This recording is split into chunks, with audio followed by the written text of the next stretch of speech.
வாங்க இன்றைக்கி அருமையான ஒரு தக்காளி சூப் செய்ய போகிறேன். எப்படி செய்கிறதுன்னு பார்க்கலாம்.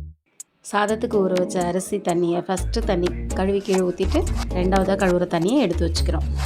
2 வெங்காயம் கட் பண்ணிக்கிட்டு 2 பச்சை மிளகா 4 இல்லைனா 5 தக்காளி நல்லா பழுத்ததாக எடுத்து கட் பண்ணிக்கிறோம்.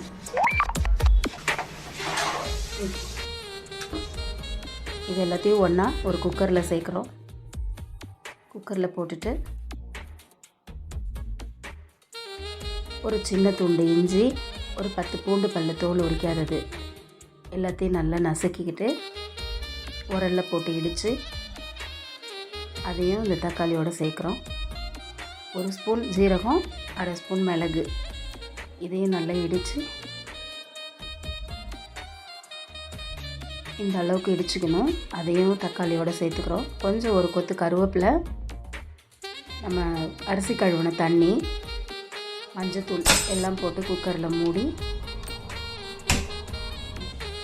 அடுப்பில் வச்சு 4 அல்லது 5 விசில் வர வரைக்கும் வெயிட் பண்ணுறோம்.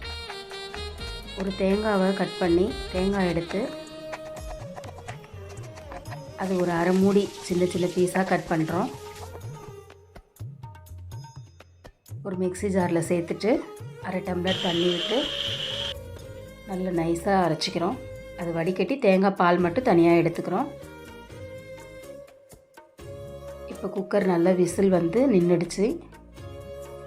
ஓப்பன் பண்ணிவிட்டு ஒரு மேஷர் வச்சு வெந்த தக்காளி பழத்தை எல்லாம் நல்லா மேஷ் பண்ணி விட்டுக்கிறோம். அரைச்சி வச்சு தேங்காய் பால் அது கூட சேர்த்துட்டு இந்த சூப்புக்கு தேவையான அளவுக்கு உப்பு, ஒரு 1/4 ஸ்பூன் பெருங்காயம், ஒரு கைப்பிடி அளவுக்கு நறுக்கி வச்ச கொத்தமல்லி தழை எல்லாத்தையும் போட்டு நல்ல ஒரு கொதி வந்ததும் ஸ்டவ் ஆஃப் பண்ணிடுறோம். அருமையான ஒரு தக்காளி சூப் ரெடி. நீங்களும் ட்ரை பண்ணி பார்த்துட்டு எப்படி இருந்ததுன்னு சொல்லுங்கள்.